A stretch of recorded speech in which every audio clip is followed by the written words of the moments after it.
हिंदुस्तान की पहली महिला प्रधानमंत्री, जो ना चाहते हुए भी हिंदुस्तान के उस मुकाम पर पहुंच गई जहां उन्हें आज भी याद किया जाता है। उन्हें बचपन से ही ऐसा माहौल मिला था जिन्होंने उनके दिलो दिमाग में सिर्फ एक चीज भर दी थी, वो थी कि लोगों की किस तरीके से मदद की जाए, और उन्हें कहा जाने लगा iron lady of India.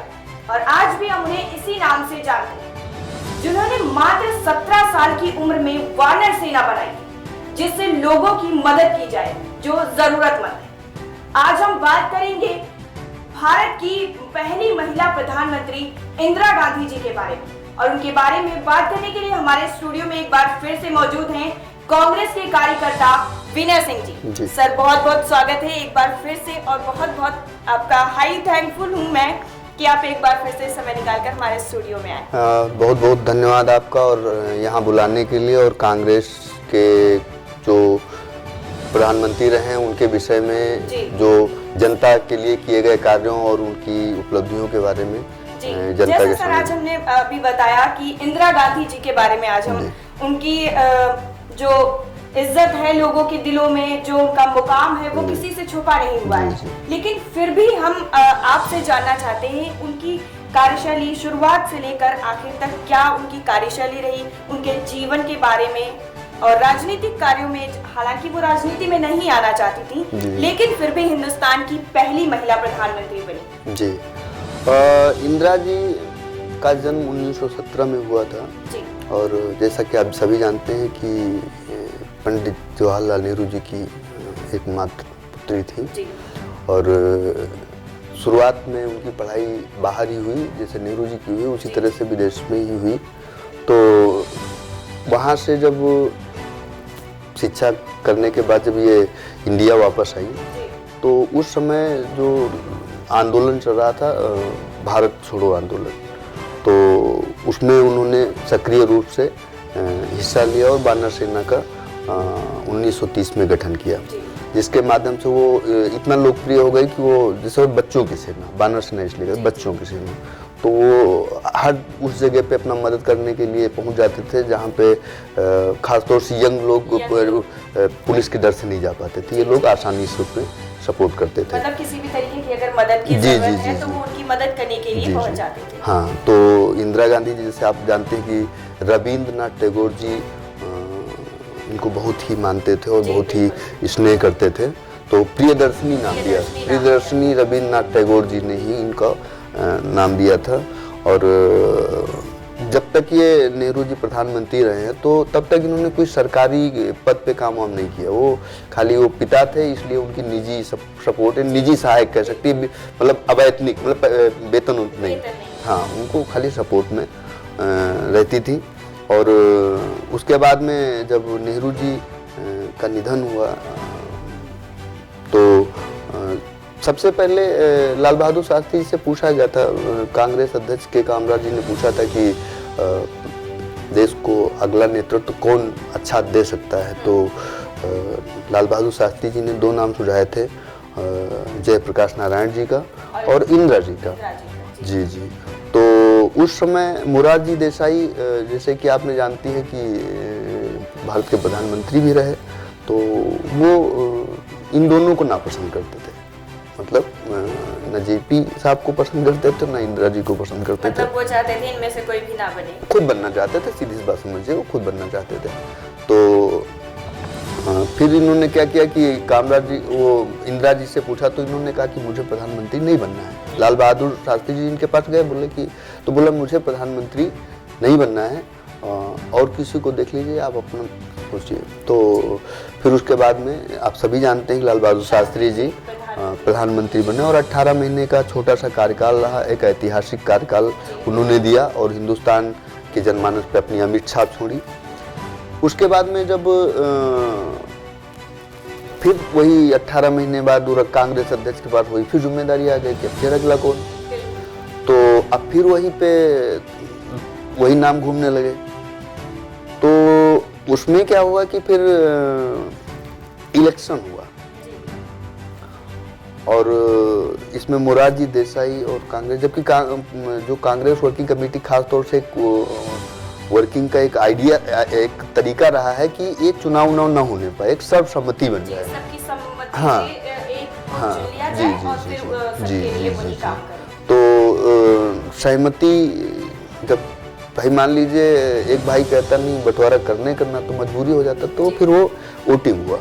Voting में इंदिरा जी काफ़ी भारी मतों से हाँ आगे निकल गई और इनको जो है आगे प्रधानमंत्री के लिए, कहते हैं ना कि वो होनी को जो होना होता है वो हो ही जी जाता जी है। जी, और वो उससे हाँ भाग जब जबरदस्ती, वही condition हाँ थी तो अब इंदिरा उनको, जी। हाँ तो देश की राजनीति उनको करनी थी, ठीक है। तब जब इन्होंने इनके मत्थे पड़ गया, तो उसमें भी ये जो उस समय के लीडर थे, मैं आपको बताऊं बड़ी चीज़ कि वो उस समय जैसे इसमें आया था, मैं आगे इस चीज पे आऊँगा, जो पैरेलल इनसे अपने आप को उनसे सीनियर मानने वाले लोग ये समझते थे कि एक महिला है और जैसे चाहेंगे वैसे काम करा लेंगे।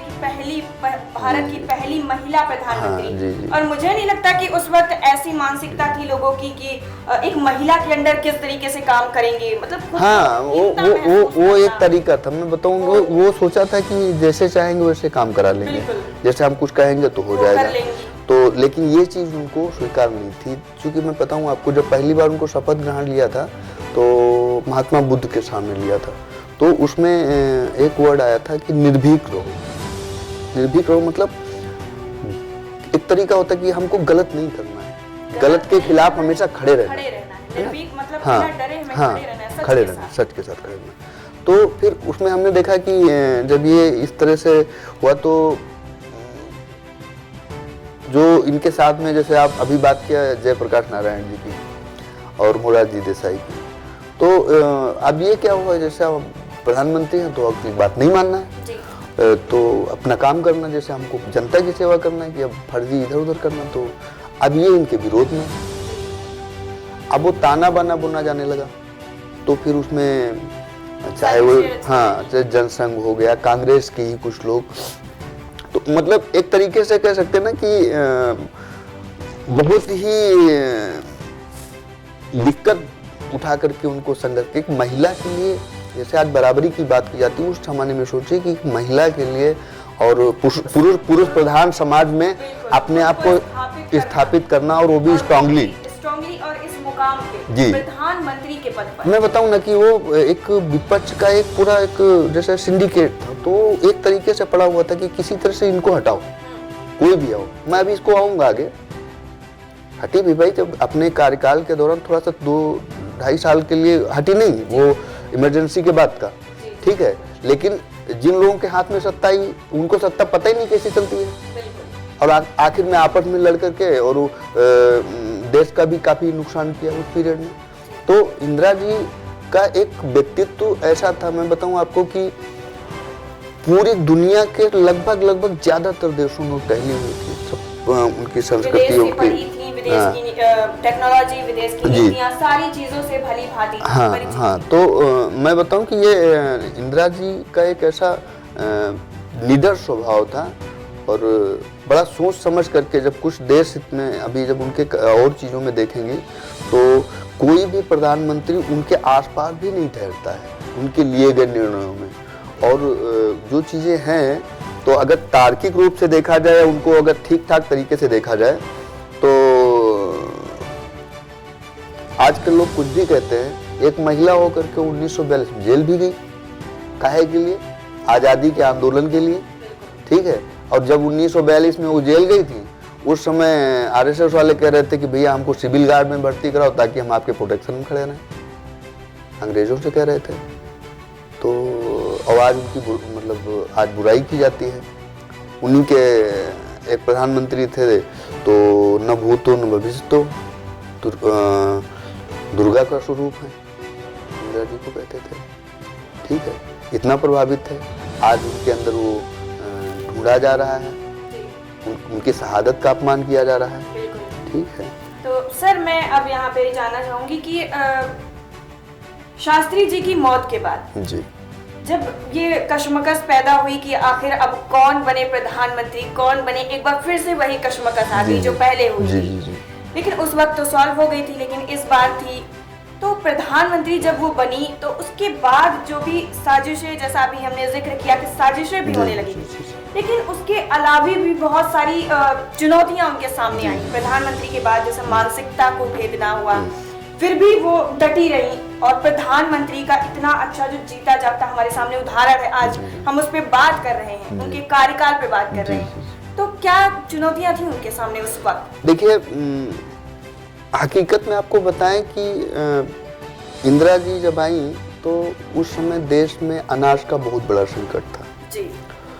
जैसा कि वो 18 महीने पहले शास्त्री जी ने जितना कर सके वो उतना किया, ठीक है।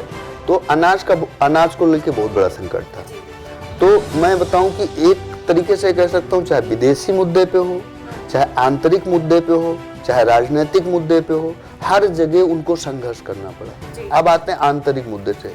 आंतरिक मुद्दे की बात करें तो जो आपका उस समय देश की स्थिति बहुत गरीबी में थी, तो पहला उन्होंने ये नारा दिया था कि गरीबी हटाओ, और उसी के तहत जो ग्राम सभाओं को इतना फैसिलिटी दी जाने लगी कि उनका जो है किसी तरीके से रोजगार सृजन हो, तमाम तरीके की ऐसी योजनाएं लेकर के आई गरीबों के लिए।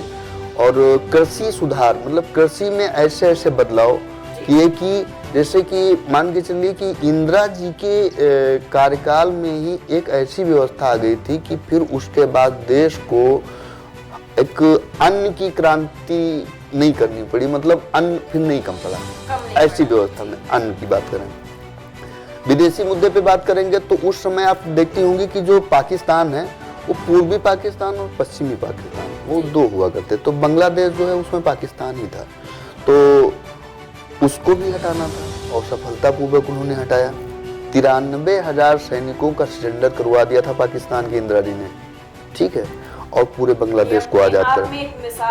आज किसी की इतनी हैसियत नहीं है कि वो पाकिस्तान को 2 टुकड़े करा सके, ठीक है, उन्होंने करके दिखाया। और एजुकेशन भी आज देखिए कि शिक्षा का जो बाजारीकरण हो गया है, व्यवसायीकरण हो गया है, वो इसकी सख्त विरोधी थी। जो आपका सरकारी शिक्षा था, जो कक्षा 1 से लेकर 10-12 तक जाता है, फीस नहीं बढ़ती थी और क्वालिटी में बड़ा बढ़िया व्यवस्था था, वहाँ पे ज्ञानी पैदा होते थे। आज का आलम ये है कि आप फीस ही बस भरते रहिए। बता रहा हूँ, उस जमाने में जो क्लास 12 तक पढ़ जाता था वो भी अपने आप में बहुत बेहतरीन व्यक्ति बनता था, ज्ञानी। और आज मैं समझता हूँ कि बीटेक किए हुए लोग जो है उनको बेसिक ऐसी व्यवस्था नहीं है कि जो उनको बेसिक की जाए। उनको कुछ भी जानना है तो गूगल पे जाना पड़ता है, ठीक है। न उनको अपने पूर्वजों के बारे में मालूम है, न देश के महान स्वतंत्रता संग्राम सेनानियों के बारे में मालूम है। अभी कोई फेसबुक पे भेज दिया, बस उसी को सच मान लेंगे, टीवी पे कुछ दे दिया उसी को सच मान लेंगे। तो शिक्षा में बहुत बड़ा बदलाव किया उन्होंने, और खास तौर से शिक्षा के बाजारीकरण का तो बिल्कुल धुर विरोधी थी। मतलब ये जो जगह जगह आपके खुले हुए इंस्टीट्यूट प्राइवेट वाले, इनका तो बिल्कुल सख्त था कि इनसे दूरी बना के रखना है। उनका कहने का मतलब ये था कि आप एक जगह ही ऐसी व्यवस्था दे दीजिए कि आपको बार-बार हर जगह इस तरीके के खोलने ना पड़े। जी, मतलब कहने बता ना कि दूसरा चीज आपको बताएं जो उनके लिए कार्य है, वो चुनौतियां रही। मैं बताऊं 1984 में ऑपरेशन मेघदूत चलाया था। ऑपरेशन मेघदूत के बारे में शायद सुनते होंगे लेकिन जानते नहीं होंगे, आज के युवा तो नहीं जानते होंगे, ठीक है। आपका जो सियाचिन है, सियाचिन पे पाकिस्तान कब्जा करने जा रहा था, इंदिरा जी को भनक लग गई, ऑपरेशन मेघदूत के तहत पूरा सियाचिन कब्जे में लिया, ठीक, जो आज भारत का हिस्सा है, ठीक। तो कहने का मतलब जब उनके कामों के बारे में जाएंगे, और चाहे वो एजुकेशन से लेकर रिलेटेड हो, हाँ एक चीज़ और मैं बताऊं कि जो उस समय जब देश आज़ाद हुआ था तो जो रियासतें थी तो उनको एक तरीके से उनके पास ज़मीनें ज़्यादा हुआ करती थी, तो उसमें भूमि सुधार में भी काफ़ी कुछ उन्होंने किया। और इनको गवर्नमेंट की तरफ से एक प्रिवी पर्स कहते हैं। प्रिवी पर्स मतलब होता है कि आपको वो भत्ता, जैसे हमने अपना राज्य आपके अखंड भारत में मिला दिया है तो उसके अगेंस्ट हमको एक पेंशन टाइप में मिलती रहेगी। तो इंदिरा जी ने ही इसको ख़त्म किया कि नहीं, ये सब कुछ नहीं, आपको अभी कुछ अलग से देने का ज़रूरत नहीं है। और ये रजवाड़ों का जो राजनीति है उन्होंने ख़त्म की कि जो जनता की सेवा कर सकता है वही फ्रंट पे रहेगा, पहले क्या होता था, राजा रजवाड़े हैं अपने एरिया में जिस विधानसभा में आते हैं, जिस लोकसभा में आते हैं, वहां से खड़े हो जाते थे, जीत जाते थे। ये आम जनमानस लड़ सके, वो उन्होंने इसकी एक तरीके से नींव रखी। लोकतंत्र, जी, लोकतंत्र को, हकीकत लोकतंत्र, जो एक गरीब का लड़का भी जा करके सामने अपनी बात रख सकता है, जनता की सेवा कर सकता है। जी। तो इस तरीके से अगर, और अब चुनौतियों के बाद जैसे विदेशी मुद्दे पे करूँगा, तो विदेश में मैं बताऊं, अमेरिका उस समय आपका धुर विरोधी था, जिसकी देश में आज कुछ लोगों ने भारत को बिठाल दिया है। मैं पहले ही वाले में बोल चुका था कि अमेरिका ने जिसके सर पे हाथ रखा, समझ लो समाप्त हो गया। ठीक है, तो अमेरिका धुर विरोधी था। इंदिरा जी सिर्फ उनका एक राष्ट्रपति हुआ करते थे, और अमेरिका के, जब ये बांग्लादेश आज़ाद वाला मुहिम चला है, यानी पाकिस्तान को हराने वाली, तो वहाँ के राष्ट्रपति थे निक्सन। इन्होंने एक तरीके से इंदिरा जी का अपमान किया। कुछ समय जब ये गई तो उनको वेट कराया कि मैं दिखाऊंगा, मैं अमेरिका का राष्ट्रपति, मेरी क्या हैसियत है। तो इनके जो सचिव थे उनसे पूछा कि मैम ज़्यादा वेट करना, तो उनको कोई दिक्कत नहीं, आने दो। तो जब वो आए तो बोले कि आपके देश में ये हो रहा। उस समय ये जो बांग्लादेश से काफ़ी शरणार्थी जो भारत आ गए थे, वहाँ पे जो टार्चर ज़्यादा हो रहा था, तो उनको भारत मतलब बंगाल आ गए थे। अब यहाँ अतिरिक्त बोझ पड़ रहा था, वो कैंपों में मर रहे थे। उसके बारे में उन्होंने न बात करके बिहार का कुछ छोटा मोटा मुद्दा उठाया। तो इंदिरा जी ने कहा, देखिए ऐसा है, अभी आपको जो कहना था कह चुके, अभी मैं जो कहना चाह रही हूँ उसको सुनिए। वो जो शरणार्थी यहाँ आ गए हैं, उनको अपने देश जाना होगा, और वो तभी जा सकते हैं जो शांति वहाँ पे रहेगी। और ये शांति कैसे रहेगी, जब पाकिस्तान दो हिस्सों बटेगा, और वो करने में जा रही हूँ। आपसे मैं सहयोग नहीं मांगने आई हूँ, आपको मैं बताना चाहती हूँ, ताकि आपको ये न रहे कि मैंने आपको बताया नहीं, क्योंकि आप विश्व में एक महाशक्ति हैं, और आपकी जानकारी में ये चीज़ होनी चाहिए। और बड़ी शालीनता से बताया, वहाँ से उठ के चलेंगे। उसके बाद आप जानते हैं बांग्लादेश आज़ाद हुआ, 93,000 सैनिक भारत के पाकिस्तान के सिलेंडर किए, वो दस्तावेज आप देख ही रही होंगी। तो कुल मिलाकर के विदेशी मोर्चे पर, अच्छा सबसे ज़्यादा इनको तकलीफ किसने दिया, जो इनके अपने थे। जैसे मैं बताऊं आपको, जेपी साहब की बहुत इज्जत करती थी। जेपी साहब के बारे में इनका मतलब इतना इज्जत था, जब जेपी साहब आते थे तो एक तरीके से उनके सम्मान में खड़ी हो जाती थी। लेकिन जेपी साहब ने क्या किया, इसलिए कि वो एक महिला थी, उनको बर्दाश्त नहीं कर पाया। उनके खिलाफ मैं आगे इस विषय पे आऊँगा। आप बताइए, जैसे मान लीजिए आप इलेक्शन लड़ते हैं और हम दोनों लोग लड़ रहे हैं, आपको 1 लाख वोट मिलता है और हमको 50,000 वोट मिलता है, तो क्या आप जीते हैं ना? आज के लोकतंत्र के हिसाब यही तो होता है ना। और मैं चला जाऊँ कोर्ट में कह दूँ कि नहीं, आप इसको देखिए कि वो सरकारी मशीनरी का दुरुपयोग करके, तो आज तो देखो सब सरकारी मशीनरी का ही दुरुपयोग हो रहा है। सब तो जो सरकार होती है कोशिश करती है, जैसे अभी देखिए पश्चिम बंगाल का हाल देख लीजिए, इंडिया को तो देख ही रही है। जहाँ का देखिए, जो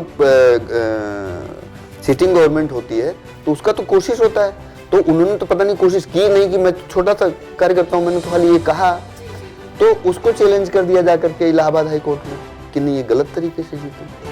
अंतर 2 गुने से ऊपर का है। 50,000 अगले ने पाया, रायबरेली लोकसभा की बात कर रहा हूँ, और 1.5 लाख से ऊपर इन्होंने पाया, वो 50-60 हज़ार पाया। 3 गुने के आसपास अंतर है। और इलाहाबाद हाई कोर्ट में उसके खिलाफ ये गलत तरीके से जीती। तो आज तो मैं समझता हूँ सब गलत, अगर इसी तरह चले तो सबका तो हो गया कल्याण।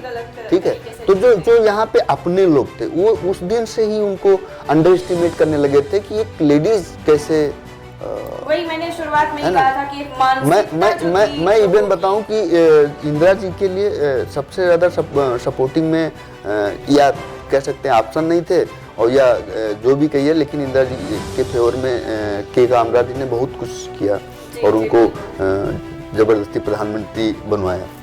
तो मैं बताऊं आपको कि के कामराज जी भी, जब इंदिरा जी मतलब बिल्कुल व्यवस्थित होकर अपना काम करती थी कि भाई गलत नहीं होने दूंगी, सही होगा और देश के लिए, और ये अनावश्यक दबाव नहीं बर्दाश्त किया जाएगा कि कोई भी कुछ कहते इस पे सिग्नेचर कर दो, इधर कर दो, मैं कर दूं। ये ऐसे नहीं होगा।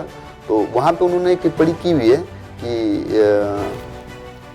एक बड़े व्यक्ति की बेटी और एक छोटे व्यक्ति की गलती, बड़े व्यक्ति की बेटी तो समझ ही गए होंगे, जी बिल्कुल, और छोटे व्यक्ति वो अपने बता रहे थे कि उसकी गलती की वजह, ठीक। तो इतना था कि मतलब वो समझे थे लोग कि एक महिला है, चलो बना दिया है, जैसा बोलते रहेंगे, हाँ हाँ हाँ, जी जी जी जी, हम उसको जैसे भी नचाएंगे, जी जी जी, बस बस बस वो वही, लेकिन उसको ऐसे ही आयरन लेडी नहीं कहा जाता है, ठीक है। हाँ, तो वो चाहे वो देश के आंतरिक मामले रहे हों, चाहे विदेश नीति रही हो, और चाहे वो अपने लोगों से निपटना हो, वो हाँ सक्षम हाँ, चीजों से लड़ने के लिए। धोखा उनको अपनों से मिला और किसी से नहीं मिला उनको जो है। तो अब सर थोड़ा रुक करते हैं काला धब्बा, समझ ही चुके होंगे इमरजेंसी की बात कर रही हूँ मैं, जिसको आज के दौर में काला धब्बा माना जाता है कि इमरजेंसी, जबकि भली भांति सब उस वक्त के हालातों से वाकिफ हैं, लेकिन फिर भी काला धब्बा क्यों कहा जाता है इमरजेंसी को, उस पर चलिए, जब इस महान महिला का नाम आए तो उसके साथ ये चीज जुड़े ना, ऐसा होता नहीं है। कुछ हाँ, कुछ हाँ, बिल्कुल बिल्कुल बिल्कुल, उसके बारे में निगेटिव कुछ नहीं है, मैं उसके बारे में बताना चाहूँगा आपको। निगेटिव लोगों के दिलो दिमाग में बनाया गया है, उस चीज़ को आज आपके चैनल के माध्यम से मैं ख़त्म भी कर दूंगा। आपने देखा होगा उस पीरियड में इंदिरा जी ने 14 बैंकों का राष्ट्रीयकरण कर, पहले क्या होता था कि हर एक जगह बैंक हुआ करते थे, जैसे आप पूंजीपति हैं, आपका बैंक है, तो हर बैंक के नोट अपने अपने छपते थे, ठीक। तो कोई थोड़ा बड़ा होता था, कोई छोटा होता, किसी का रंग फेड होता था, किसी कुछ होता था। बैंकों का राष्ट्रीयकरण किया, जनता को पहली सौगात दी, लेकिन ये विरोधी ये सब बर्दाश्त नहीं कर पा रहे थे, समझिए। उनके जो किए हुए काम है, चाहे भूमि सुधार का हो, चाहे वो गरीबी के लिए काम किया हो, चाहे कृषि के लिए किया हो, चाहे बैंकों के लिए किया हो, चाहे शिक्षा के लिए किया हो, चाहे वो विदेश नीति पे जो फोकस था उनका, तो हर तरीके से वो अपने आप को देश को सक्षम बनाना चाहते हैं। लेकिन जो इनके जो गुट था, जो हाँ आसपास के लोग जो प्रधानमंत्री बनने के उत्कंठा ज्यादा पाले हुए थे कि किसी तरह से हटाओ इसको और प्रधानमंत्री बनना है, तो इनको कुछ नहीं मिला। तो क्या किया इन्होंने, रायबरेली से इलेक्शन हुआ लोकसभा का, 1.5 लाख से ज्यादा वोट इंदिरा जी को, हाँ इंदिरा जी को मिले, और इनके अपोनेंट अपोजिट में जो व्यक्ति खड़ा था तो उसको लगभग 50-55-60 हज़ार वोट ऐसे कुछ मिला। जेपी नहीं, वो जेपी साहब नहीं खड़ा, दूसरे थे, उनका नाम नहीं लेना चाहूँगा। तो अब क्या हुआ कि वो इलाहाबाद हाई कोर्ट में उन्होंने जो है याचिका दायर कर दी कि सरकारी मशीनरी का गलत दुरुपयोग करके मुझे हराया गया। इतने लोकप्रिय हैं कि सरकारी मशीनरी का दुरुपयोग करके, और एक पीएम को उनको हराना, इतनी बड़े कद हो गया उनका भाई, ठीक है। जैसे आपने देखा होगा कि काशी से जो है बनारस से मोदी जी के खिलाफ केजरीवाल जी लड़े, तो सभी पता था वो प्रधानमंत्री कैंडिडेट हैं, प्रधानमंत्री पद के दावेदार हैं, और केजरीवाल जी जबकि वो दिल्ली की राजनीति करते वहाँ से मतलब नहीं था, तब भी वो 1 लाख से ऊपर उठ गए उनको, ठीक है। अब वो कहते हैं कि सरकारी मशीनरी का दुरुपयोग करके हमको हराया गया और वो दाखिल कर दें, ठीक है जी। तो उसने कहा कि सरकारी मशीन, हाँ इसमें कुछ भी हो जी जी, सुनिए आप बता दो, सत्ता बहुत जहरीला खेल है, छोटा मोटा नहीं है, यहाँ कोई किसी का नहीं होता है, इस तरह के लोग हैं। तो इन्होंने रिट दायर कर दी। अब दायर कर दिया तो वहाँ पे क्या हुआ कि 18 मार्च 1975 इनको जो है जगमोहन लाल शर्मा, ये हाई कोर्ट के जज थे, और उन्होंने इस पे जजमेंट दिया। और किस बेस पे, मुझे तो समझ नहीं आता है कि एक इलेक्टेड कैंडिडेट और पीएम कैंडिडेट है, प्रधानमंत्री है, और इतना घुटन या सफोकेशन क्यों? इनको जरा पंडित जगमोहन लाल शर्मा जी के बारे में जरा सोचिएगा, एक बार कभी पढ़िएगा कौन थे ये। इन्होंने एक उसमें फैसला दिया कि आप 6 साल तक किसी भी संवैधानिक पद पे नहीं रहेंगे, 6 साल तक, किसी राजनेता से बोल दीजिएगा आप 6 साल तक किसी भी संवैधानिक पद या इलेक्शन नहीं लड़ सकते, ऐसा नहीं कर, आप सोचिए कि उसको तो आपने खत्म कर दिया ना पूरी तरीके से। हर तरीके से, मानसिक रूप से, हर क्यों किया ऐसा, ये सोचने वाला विषय है। जब ये सुप्रीम कोर्ट गया मामला, ठीक, सुप्रीम कोर्ट ने बहाल कर दिया कि नहीं आप प्रधानमंत्री रह सकती हैं। अब उसके बाद क्या हुआ, जब इनको लगा कि ये तो यार गेम खाली हो गया, मतलब सुप्रीम कोर्ट ने इनको बहाल कर दिया, ठीक है, तो ये सब आपस में खलबली मच गई। और ख़ास तौर से इसमें मैंने पहले भी इनका नाम लिया था आपको, जो मोरारजी देसाई जी का। तो मोरारजी देसाई, इनकी उत्कंठा थी पहले से ही प्रधानमंत्री बनने की, मतलब पंडित जी के एक्सपायर होने के बाद ही से। अब इनको मौका नहीं मिल रहा था जी, वो पहले शास्त्री जी, फिर हाँ, तो उनको मौका नहीं मिल रहा था। तो इन्होंने क्या किया, जेपी साहब को आगे कर दिया। और उन्होंने सोचा कि जेपी साहब ही एक ऐसे व्यक्ति हैं जो जमीन से जुड़े हैं और जनता से सीधे इनका संवाद होता है, तो इनको आगे कर दो, हम पीछे से बैकडोर। अभी देखो इमरजेंसी के बाद कांग्रेस हार गई ना, और इनका अन्य जो पार्टियां हैं दूसरी जीती, अपोजिशन जीता, तो जेपी साहब को प्रधानमंत्री बनाना था, तो उनके आंदोलन को आगे किया था। तो मोरारजी देसाई क्यों बन गए, क्योंकि उनके मन में था कि हमको उस पद पे बैठना है, वो योग्य है या नहीं इससे मतलब नहीं है। तो इन लोगों ने क्या किया कि यहाँ 21 जून 1975 को दिल्ली के रामलीला मैदान में इन्होंने जो है, जेपी साहब ने वो जनता को एक संदेश दिया,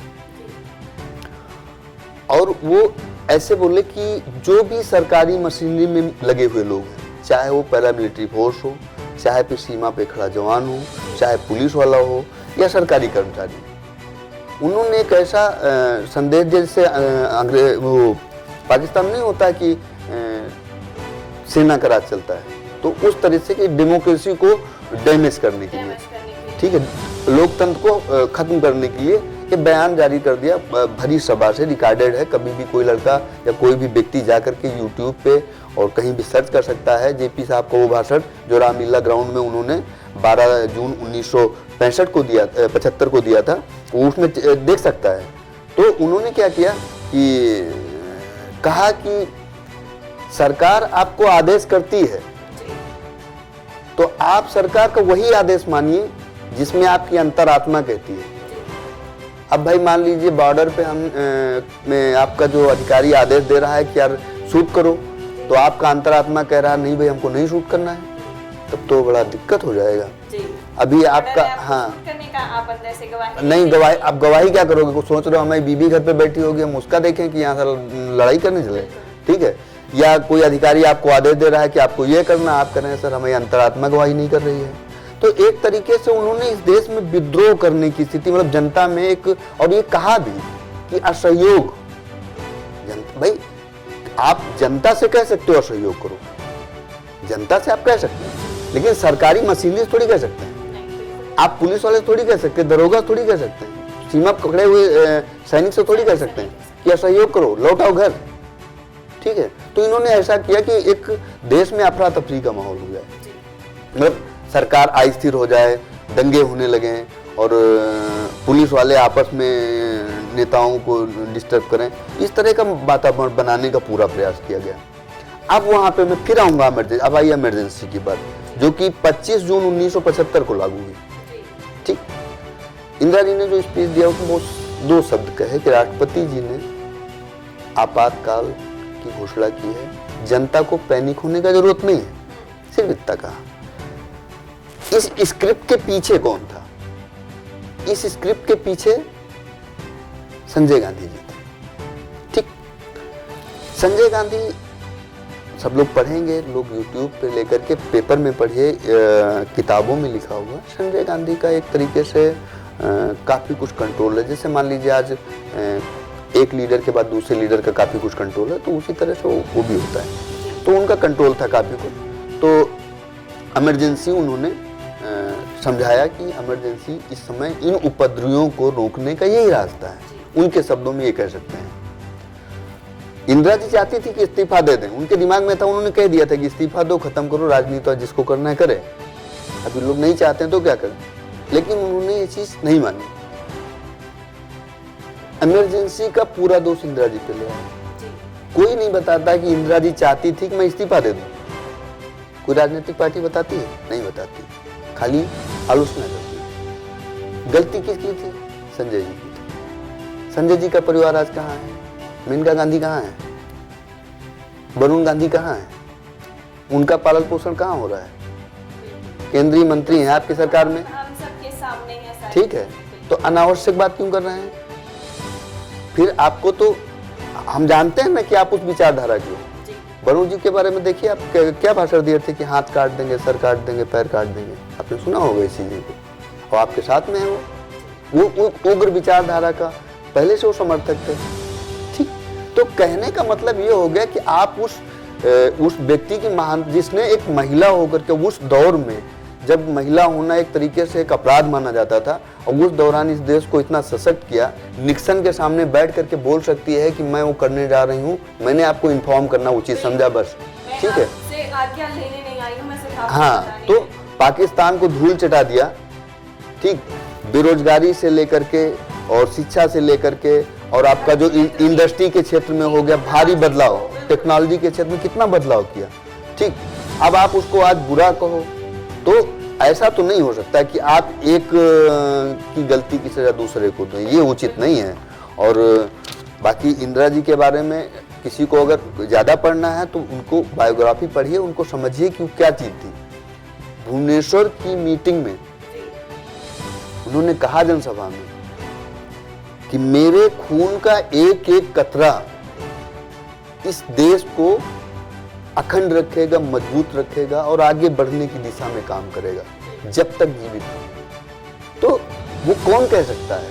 वो ऐसा व्यक्ति कह सकता है जो देश से प्रेम करता हो, जिसने देश को आजादी दिलाने का मतलब समझते हो, जिसने अपने हाथ से उस देश को आजाद कराया। एक तरीके से देखा जाए तो उनकी प्रधानमंत्री बनने के बाद इस सोच को बहुत खत्म करने में बहुत ज्यादा मदद मिली थी कि औरत कुछ नहीं कर सकती।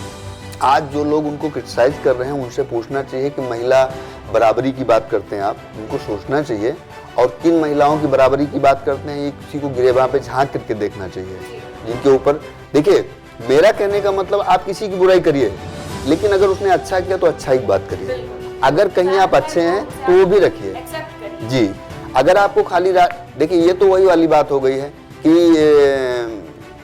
जेपी साहब का आड़ लेकर के और देसाई साहब को प्रधानमंत्री बनना था, तो इतना उपद्रव फैला दो कि ऐसी स्थिति आ जाए कि जो है आज। हाँ, अब उस इमरजेंसी की बात छोड़िए, अब थोड़ा इमरजेंसी और देखिए।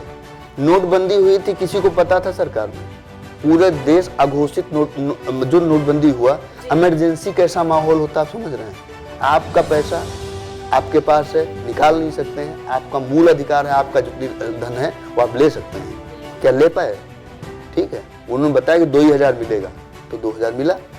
4000 के नोट बदले जाएंगे, 4000 2-3 दिन बदलेंगे, उसके बाद आधार और पैन लगने लगा। समझ रही बात को?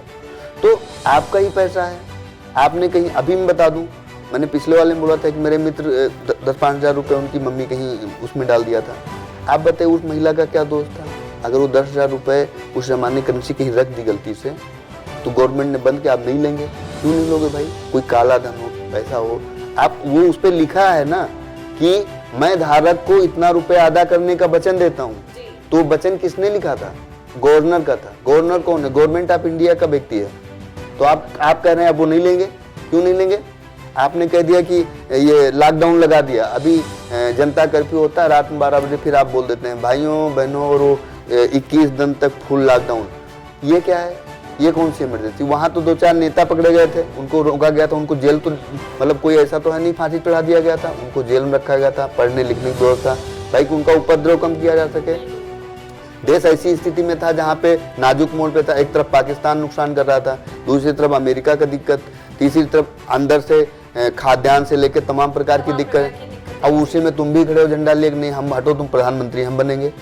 ठीक है, तो उस समय जो हुआ वो चारों तरफ से वक्त घिर चुकी है। जी। और उसको जो इम्प्लीमेंट करने वाला कोई दूसरा व्यक्ति, और वो उस व्यक्ति की विचारधारा, उसके परिवार का पालन पोषण आपकी पार्टी कर रही है, दोषी आप उनको ठहरा रहे हो। तो आपको सोचने वाला विषय ना। आप इमरजेंसी की बात करते हो, आपने लॉकडाउन लगा दिया, 2000 किलोमीटर दूर पे बैठा हुआ बंदा, मान लीजिए उसके बाद मैं बता रहा हूँ, मैं उस दिन बताऊँ, मैं मऊ में था, ठीक है, मऊ से मतलब उस रात में लौटा, गोंडा आ गया था। गोंडा में जब वो पता चला कि हमको ये नहीं पता था कि कल से एक लॉकडाउन हो जाना है, तो संडे को हुआ था ना जनता कर्फ्यू है, तो हम सोचे कि पड़ोस में गोंडा में ससुराल पड़ती है, तो हम सोचे चलो रात में इधर से निकले हैं तो रात यहाँ रुक लेते हैं, सुबह निकल चलेंगे। अभी जब शाम रात में बैठते हैं खाना खाने तो पता चलता है कि भाई 21 दिन तक यहीं रहना है। अब बताओ हम ससुराल में 21 दिन रुकेंगे, ठीक, हमारे से पता नहीं कितने लोग, कोई स्टेशन पड़ रहा होगा, कोई कहीं नौकरी का इंटरव्यू देने गया होगा, कोई ऐसा होगा जो पैसा ही नहीं रहा होगा।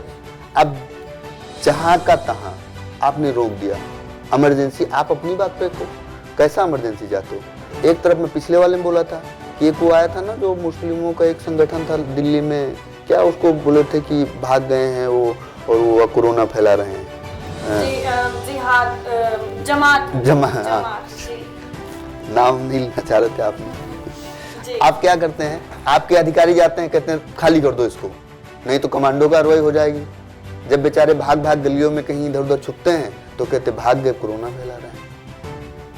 तो आप अपनी बात पे ही नहीं टिके हो। मैं बताऊं, हकीकत में मैं पिछली बार भी बोला था कि इमरजेंसी आपको अब रोज देखनी पड़ेगी ऐसी। अभी तो आपने इतना ही देखा है, अभी कितनी इमरजेंसी इस जनता को, इस देश के लोगों को झेलनी है आप सोच ही नहीं सकते हो। आप एक ऐसी विचारधारा का भरण पोषण कर रहे हैं, उसको और सींच रहे हैं जो एक दिन इस देश को बर्बाद करके छोड़ेगी। भाईचारे का नाम तो बचेगा नहीं। मैं बताऊं आपको आज क्या होता है कि पड़ोस में रहने वाला व्यक्ति, पड़ोस अगर दूसरे धर्म और दूसरी जाति का है तो आपस में भरोसा नहीं करते हैं, वो दिल्ली वाले पे ज्यादा भरोसा करते हैं। आप सोचिए, जरूरत पड़ेगी तो रात में वही काम आएगा, उसी गाड़ी काम आएगी, उसी मोटरसाइकिल काम आएगी। लेकिन दिल्ली में बैठा हुआ व्यक्ति, उसमें इतनी बड़ी दीवार खींच दिया है कि वो आपस में भरोसा नहीं करता है। ये व्यवस्था हो चुकी है। तो इमरजेंसी कैसी चाह रहे हैं आप? इससे भी ज्यादा अभी देखते तो जाइए थोड़ा सा, अभी लोगों को समझ नहीं आ रहा है। अभी तो रोजगार गया है, फिर जमीन जाएगी, उसके बाद जब एक तरीके से अगर अगला कहीं पंचोर इनको दे दीजिए ना तो गृह युद्ध ना हो जाए तो बताइएगा। मैं पिछली बार भी बोला था कि एक ऐसी व्यवस्था है जहां एक व्यक्ति की चलती है और उस एक व्यक्ति की हर सही और गलत फैसले को सिद्ध करने के लिए एक मीडिया का बहुत बड़ा वर्ग है, वो उसको उतना ही दिखाएंगे जितना दिखाना है। ये हर चीज वो करेंगे जो इनको अपने फेवर में लगती है। वो आपको पटेल को अपनी तरफ कर लेंगे, वो फला हस्ती को कर लेंगे, उनको कर लेंगे, जो इनको सूट करते हैं वो सब इनके हैं। संजय गांधी का परिवार इनको सूट करता है, इनका है, लेकिन इमरजेंसी नहीं सूट करती है तो इंदिरा जी की है। पटेल साहब इनके क्या कहते हैं, आरएसएस कार्यकर्ताओं को अंदर डाल देते हैं, वो इनको मतलब नहीं है। नेहरू जी छुड़वा देते हैं, इससे उनको मतलब नहीं है। लेकिन पटेल जी चूंकि गांधी परिवार से नहीं है तो इसलिए वो सूट करते हैं, उनका स्टैच्यू ऑफ यूनिटी रहेगा। तो वो थोड़ा दूसरा सिस्टम है। पब्लिक के जनमानस को सामने लाना है। सर लेकिन अब थोड़ा हम यहाँ पे बात करेंगे जो वर्तमान मौजूदा सरकार है, जी जी जी, जो आज की राजनीति जो भी है, धर्म की हो, कुछ भी राजनीति हो, लेकिन जो सुविधाएं लोगों को मिल रही हैं जी, चाहे वो महिला सुरक्षा से लेकर के हो, रोजगार की हो, नौकरी की हो, शिक्षा की हो, कोई भी हो, तो अब यहाँ तक अगर आप देखिए तो गांव में भी आजकल गैस चूल्हा मुहैया कराया गया है और लोगों को बहुत ज्यादा सुविधाएं मिल रही हैं। तो क्या उस वक्त की जो योजनाएं थी और इस वक्त की योजनाएं, सर इस वक्त जो डिजिटल, हमारा इंडिया डिजिटल हो चुका है, तो मुझे ऐसा लगता है कि जो हमारी जनता है वो भी भली भांति जानती है कि जो आज की सुविधाएं हैं जो सरकार मुहैया करा रही है, जो योजनाएं हैं, वो पहले से कहीं ज्यादा बेहतर है। क्या कहना है आपका? चलिए मैं एक पॉइंट से आऊंगा, लेकिन पहले आपकी डिजिटल वाले पे बोलता हूँ। आज से लगभग 16 साल पहले की घटना है। मैं एक बाजार में था, तो हमारे साथ में एक मित्र चल रहे थे, तो हमारे पास 500 का नोट था, तो उसको चेंज कराना था। तो उस समय कई लोग जो सूटेड बूटेड टहल रहे थे, कई लोगों ने बोला भाई टूटा हो तो दे दो। तो उसे एक पान वाला था, तो उसने कहा भाई साहब सुनिए, वो जो बुजुर्ग जा रहे हैं लुंगी पहने हुए, लुंगी और कुर्ता पहने हुए गंदा सा, तो उनसे पूछो जरा। तो हमने कहा चाचा प्रणाम, कहा हाँ बताओ बेटा। तो उन्होंने कहा 500 का टूटा। तो उन्होंने जो है वो एक देखा होगा इसमें जेब होती थी, बनियान में जेब होती थी, आपने देखा होगा, तो उसमें से डाला और उसमें मैं समझता हूँ 500 के कई और नोट थे, छोटे नोट भी थे, वो 500 तोड़ करके हमको दे दिया और वो उन्होंने अपना पैसा रखा, आगे चले गए। तो वो डिजिटल इंडिया नहीं था, वो ऑफलाइन इंडिया था। आज डिजिटल इंडिया की बात करता हूँ। आज आपका जो डिजिटल इंडिया है उससे देखिएगा 100 रुपये है उसकी जेब में, फ़ोन रिचार्ज कराने के पैसे नहीं होते युवाओं के पास में, फ़ोन रिचार्ज कराने के पैसे नहीं होते। ये है डिजिटल इंडिया। उस समय ऑफलाइन इंडिया आप वो उतना नहीं था, तो वहाँ पैसा होता था। आज आपने वो सारा पैसा उठा करके सेंट्रलाइज व्यवस्था में दे दिया। मतलब कुछ लोगों को जहाँ से आप ज़्यादा लोगों से ना मांगना पड़े, 2-4 लोगों से मांग लो, काम चल रहा है। हाँ, सबसे मांगोगे 130 करोड़ आबादी है, सबसे मांगोगे 1-1 रुपया, तो 130 करोड़ तो आ जाएगा, लेकिन पूरा इंडिया जान जाएगा कि 1-1 रुपया दिया है।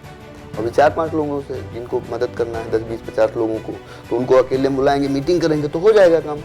आप देखिए BSNL का हालत,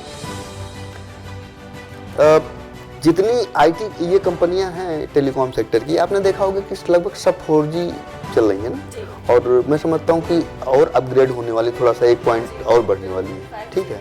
और ये आपका BSNL अभी 2G 3G में ही है। ये तो सरकारी उपक्रम है जी, बिल्कुल। तो, और कम से कम लाखों कर्मचारी इसके हैं, तो ये सोचना चाहिए सरकार को कि इतना बड़ा इंफ्रास्ट्रक्चर, इतनी बड़ी व्यवस्था, सरकारी कंपनी, आप अभी तक 4G भी नहीं हुए, आपने करने ही नहीं दिया। अगर वो 4G हो जाएंगे, उनका टेक्निक बढ़ जाएगा, तो आपके मित्रों का क्या होगा, ठीक। और सुनिए, आप कहते हैं आयुष्मान भारत, बड़ा परिचर्चा होता है। आयुष्मान भारत का मतलब होता है कि आप कहीं भी 5 लाख तक का इलाज करवा सकते हैं। आपको पता है 10,000 रुपये से ज़्यादा अगर आप पाते हैं तनख्वाह, उनका नहीं करा सकते। अगर टूटी फूटी मोटरसाइकिल है तब भी नहीं करा सकते, आपको नहीं बनेगा कार्ड। आप उसे कॉलम पढ़िए ना, शायद ही कोई उसमें फिट बैठता हो, और जो फिट बैठते हो तो वहां तक पहुंच नहीं पाते। कोई चीज कहिए, बताइए, तो वो भी तो बताइए कि कौन पात्र है इसका। गरीबों तो कह दिया, तो गरीब की परिभाषा कौन सी है। गलती से अगर आपका लड़का मोटरसाइकिल रखे हुए है, आप नहीं बन सकता आपका। अरे ऐसे कॉलम में पक्का घर है, मतलब अगर आपने कॉलोनी वॉलोनी बनवा रखी है तब भी नहीं बन सकता। इतने तो क्लॉज आपके लगे हुए हैं उसमें। आप दूसरी बात करोगे उज्ज्वला की, घर घर रोशनी, मतलब उज्ज्वला गैस वाला बात। कांग्रेस के जमाने में 350 रुपये सिलेंडर आता था, अभी 750 का है। अंतर करिए तो लगभग 400 रुपये ज़्यादा, और 400 रुपये उसमें सब्सिडी 100-150 रुपये आप दे तो आए जा करके।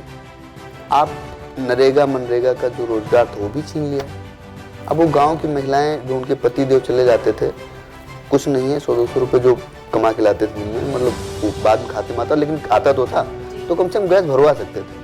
आपने उनको एक बार तो दिखा दिया, और वो भी आपने देखा होगा कि जब बांटा जाता है तो वहाँ के लोकल पार्टी के बड़े बड़े पदाधिकारी बांटते दिखते हैं कि लो आप भिखारी हो, मैं आपको अनुदान के रूप में ये गैस सिलेंडर ये दे रहा हूँ। अपने वो सोशल मीडिया पे बहुत देखा होगा कि हाँ इस गांव की बांटते हुए, वो बांटते हुए, मतलब जैसे उनको दिखाया जाता है कि आप गरीब हो और हमारी सरकार आपको देखिए फ्री में दे रही है। अगर आज मैं यहाँ बैठा हूँ और मैं कह दूँ कि मैं आऊँगा तो ये कर दूँगा, मेरे पास है क्या, कुछ है? अगर मेरे पास सब कुछ होता, भाई कोई पूंजीपति कहे मैं कर दूंगा, तो मैं मानता हूँ कि उसके पास संपत्ति कर दे। मेरे पास क्या, कुछ नहीं है। मेरे पास अपने विचार हैं और नीतियां हैं कि यहाँ जो यहाँ पहुँचेगा वो इस धन का मालिक होगा, और उसको हाँ यहाँ पर आके बैठे हैं, हाँ सत्ता में आए हाँ हैं, तो उस जनता के हाँ लिए हमारी क्या औकात है कि हम तो कुछ हाँ तो करते हैं। वो जो सरकारी धन है उसका सही तरीके से मैनेजमेंट जी, हकीकत में वास्तव में आदमी तक पहुँचे। जैसे और उज्ज्वला वाला तो आपको बता ही दिया, सब्सिडी के बाद 750 का सिलेंडर 300-350 का तब मिलता था। उज्ज्वला का हालत यह है कि लोग सिलेंडर दूसरों को दे दिए, जिनके घर में थोड़ा सक्षम है उनको दे दिए, भैया तुम भराओ। कितने भरे जाते हैं सब जानते हैं। जनधन की बात करिए आप, बड़ा इसका बड़ा प्रचार किया, जनधन खाते। जी। हमको आज तक इसका मतलब नहीं समझ में है कि जनधन क्या होता है। ये जनता का धन है या जनता को उसमें धन चाहिए, मतलब ये आज तक नहीं समझ में आया। वो लाइन लग के खोले गए खाते, और उन खातों का क्या व्यवस्था भी उसमें आया था कि जो एक और चीज़ आई थी अभी रिसेंटली कि लॉकडाउन के बाद से कि जो रेहड़ी पटरी दुकानदार हैं ये लोग हैं 10,000 तक का ले करके, तो हमने देखा कि ऐसा होते नहीं देखा, लोग लाइन लगाते हैं फिर वो अभी नहीं आया, रिजेक्ट हो जाता है। तो और सर ऐसा भी कुछ आया था कि लॉकडाउन में जो पैसे आएंगे वो जनधन वाले खाते में ही आएंगे? नहीं बताया तो गया 500 रुपये आए थे। अब 500 रुपये में कितना भला हो पाया 2 महीने तक, तो अभी नहीं समझ में आया। वैसे हो सकता है जो यहाँ संसद की कैंटीन में शायद 1-2 रुपये में या 10-5 रुपये में खाना मिलता है पूरा, तो हो सकता है वही कैटेगरी का खाना यहाँ मिल जाता हो, तो एक अलग विषय है। दूसरा चीज़, आप जन सुरक्षा की बात कीजिए। जन सुरक्षा एक ऐसा मुद्दा है जिस पे बहुत फोकस करने की जरूरत है। अभी आपने गोरखपुर का एक कांड देखा होगा, बच्चे हॉस्पिटल में वो जो होता नहीं ऑक्सीजन की कमी से मर गए, कहीं कुपोषण से मर रहे हैं। आप इस तरह की व्यवस्था कर रहे हैं, आप जन सुरक्षा की बात कर रहे हैं। जन सुरक्षा का मतलब है लोग अपने आप को सुरक्षित महसूस करें। हम तो यहाँ बैठ के अपने आप को सुरक्षित नहीं महसूस कर पा रहे हैं। पता नहीं कौन कल जो है बोल दे कि यार इसको तो निपटाओ भाई, खत्म करो, तो और लोगों की तो बात ही खत्म हो गया। तो आज यूपी गवर्नमेंट का हाल देख लीजिए, कुछ बोल दीजिए खाली उसके बाद जेल। तो कितना सुरक्षा, कितना जन सुरक्षा। देखिए, धर्म एक अपनी जगह है, प्रशासन एक अपनी जगह है। धर्म का अपना काम है और प्रशासन का अपना काम है। धर्म का मतलब हो गया अब, हाँ इसका मैं भेद किया दे रहा हूँ। जैसे धर्म, तो जो इस्लाम धर्म है वो अपने तरीके से करते हैं, हिंदू धर्म अपने तरीके से, सिख वाले अपने तरीके से, ईसाई अपने तरीके से, वो उनका इंटरनल मैटर है। लेकिन जहाँ शासन या प्रशासन का मैटर आता है वहाँ सब आ जाते हैं फिर आपके दायरे में। वहाँ पे कोई एक धर्म नहीं रह जाता है, कोई अमीर और गरीब नहीं रह जाता है। लेकिन आप बजट की बात करोगे तो उसमें 1% का भला सोचोगे, और वो सोचोगे 1% 99% का भला कर लेंगे, हम इनका कर देंगे, बाकी ये तो कर देंगे काम, आप उनके ऊपर छोड़ देते हो। आप जब कानून व्यवस्था की बात करो तो आज आप मैं बता दूं, हकीकत मानिए, चाहे वो केंद्र सरकार के हों, चाहे वो राज्य सरकार के विधायक हों, चाहे सांसद हों, उनसे पूछे कितना बड़ा सफोकेशन है, कैसे वो घुटन में जी रहे हैं, उनकी न कोई बात सुनने वाला है न कुछ। वो चाहते हैं कि खुल के सांस लें, अच्छे से काम करें, लेकिन नहीं कर पाते हैं, मिल नहीं पाते हैं। मतलब घमंड का लेवल इतना ज़्यादा है कि नीचे बस एक है ना कि मेरा नाम ले लो, बस कुत्ता भी खड़ा कर दो जीत जाएगा। तो यार समझ रहे हो ना, तो एक व्यक्ति को इतना महान बनाया जा रहा है, इतना महान बना, मैं समझ नहीं पा रहा हूँ कि भगवान की जगह लेने के लिए तैयारी है क्या भाई। चलिए खैर। और दूसरा चीज इसमें एक सॉइल हेल्थ कार्ड एक आई थी, बड़ा अच्छा इनका चल रहा है किसानों के लिए। सॉइल हेल्थ कार्ड का मतलब होता है कि हम मिट्टी की जांच ऐसे करेंगे कि वहाँ पे कम यूरिया लगेगा और कम उर्वरक लगेगा, तो इस तरह से। तो अभी तो यूरिया मिलना ही बंद है, तो और जांच कितने किसानों की हुई है, मतलब टीवी पे सब कुछ अच्छा दिखेगा, टीवी पे ऐसा दिखेगा कि सब राम राज है।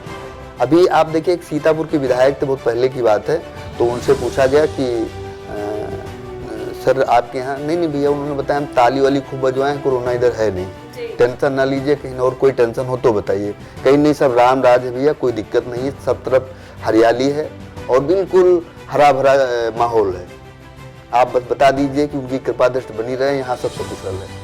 समझ रहे हैं ना, ये कटाक्ष है, इतना सफोकेशन है। आप जैसे होता नहीं कि आप उन सब चीज़ों पे नहीं जाऊंगा गहराई में, वो अलग हो जाएगा, क्योंकि कुछ चीज़ें हैं लोग कहते हैं।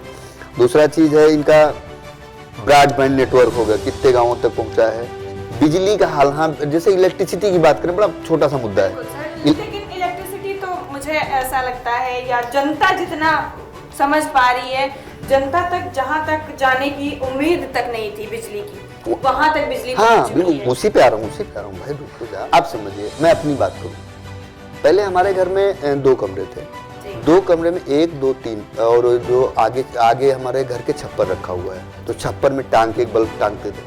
तो 100 वाट के दोनों कमरों में और 100 वाट का शाम के टाइम पे छप्पर से लगा के टांगते थे। तो जैसे हम लोग 10-5 लोग आ जाते थे मोहल्ले के गांव के, तो उनके साथ बैठ कोई मीटिंग करना हो, कोई बातचीत करना हो, तो बाहर भी जल्दी, बरामदा नहीं था हमारे घर में, अभी भी नहीं है फिलहाल, उसको टीना डलवा दिया वहाँ पे। तो उसका जो बिल था 100-150 रुपये आता था, मतलब पूरा महीना भर जलाओ, खूब पंखा खूब चलाओ, सिन्नी का पंखा आता था, खूब चलाओ, बिल वो मीटर छोटा सा होता नहीं आता था उतना। आपका पता चला है कि वो 100 वाट का होता, अभी 9 वाट का LED जलता है, और अब बिल 2-2.5 हज़ार से नीचे नहीं आता है। कोई और एक्स्ट्रा पार्ट भी नहीं चलते ज़्यादा, सब में तो बिजली LED हो गया, या पहले की टीवी भी थी हमारे घर में, तो टीवी ज़्यादा वोल्टेज खाती थी, जो लो वोल्टेज नहीं चलती थी। तो ये चीज़ क्या है ना, आप सोचो कि आपने कहाँ वहाँ पहुँचा दिया, आपने उसमें क्या किया है कि हर घर तक पहुँचा, लेकिन जब उसके यहाँ मीटर लग रहा है, उनको कितना अदा करना पड़ रहा है, ये वो जानते हो। पहले क्या होता था, 2.5-3 लीटर केरोसिन ऑयल में, आपने पहले केरोसिन बंद, केरोसिन नहीं मिलता गाँव में, कोटे पे केरोसिन नहीं मिलता, तो केरोसिन से उसका काम चल जाता था। लेकिन आपने कहा नहीं, हम आपको महान, जैसे अभी किसानों से महान, लाइट पहुंचना, उजाला पहुंचना अच्छी बात है, लेकिन उस उजाले की कीमत इतना नहीं वसूली जानी चाहिए कि लोग अंधेरे में रहने को मजबूर हो रहे हैं। ठीक है, तो इस चीज, शौचालय एक बड़ा हॉटेस्ट मुद्दा कि महिला सुरक्षा के लिए ये बहुत अच्छी है, पहल अच्छी है। आप कभी भी गांव साइड में जाइएगा या आपके जो प्रो हो जाए तो उनसे पूछिएगा कि एक शौचालय पे एक घूसा ऐसे मार के देखिएगा, पूरा दीवार से ढह जाएगा, समझ गई, इस क्वालिटी का है। मतलब होता है क्या, भ्रष्टाचार का चरम है, और लोग कहते हैं कि भ्रष्टाचार नहीं हो रहा है। जो हार्टेस्ट मुद्दे हैं कि ये हुआ है, जो टीवी वाले दिखाते हैं, ये 3-4 चैनल तो बिल्कुल जैसे ही वो उसमें लग जाते हैं कि हाँ डिफेंड करने में, जैसे लगता है कि एक चैनल तो, एक तो अभी राकेश टिकैत जी कहीं बोल रहे थे तो उसको बोल ही नहीं दिया, तो भाई हटूं कि बैठूं, आप ही बोल लो भाई, बुलाए क्या हो।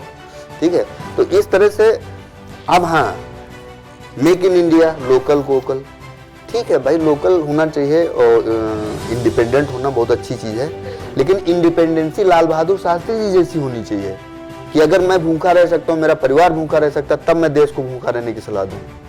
मैं जो घड़ी पहनता हूँ, मैं जो चश्मा लगाता हूँ, इन चीज़ें कहाँ की हैं, मेक इन इंडिया की, वोकल लोकल है, और आप हमको सलाह दे रहे हो। पहले अपने आप को देखो, पहले आप गाँव के आइकन हैं, आप अपना पहले देखिए।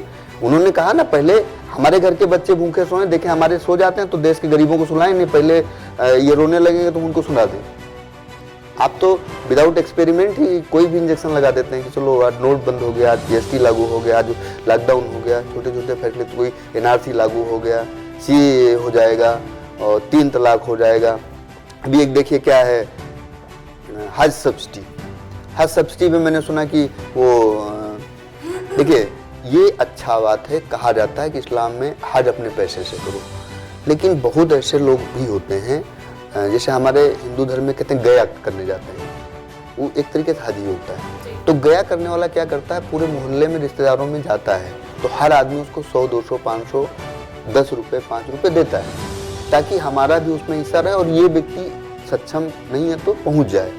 तो सब्सिडी इसलिए उनको नहीं दी जाती है जो सक्षम है, सब्सिडी उनको उनके लिए है जो हकीकत में वहाँ पे जाना चाहते हैं, और वो एक उनका आशा है कि हम एक बार जीवन में जरूर जाएं। तो सरकार अगर दे सकती, भाई वो आज पे जो जाता है घर परिवार वाले उसको मदद नहीं करते, 100, 200, 400 देते नहीं देते हैं जाते वक्त, तो वो उनको क्यों देते हैं कि आपको कहीं कमी ना पड़े। अगर वो सक्षम है तो क्यों देंगे। अभी मान लीजिए कि कोई अरबपति आदमी को जाने का जरूरत, तो उसको लेने का जरूरत है 10-20 रुपये किसी से। तो ये सब चीज़ें हैं, एक तरीके से दिक्कतें हैं। कोरोना मैनेजमेंट रह गया है, काम खत्म है।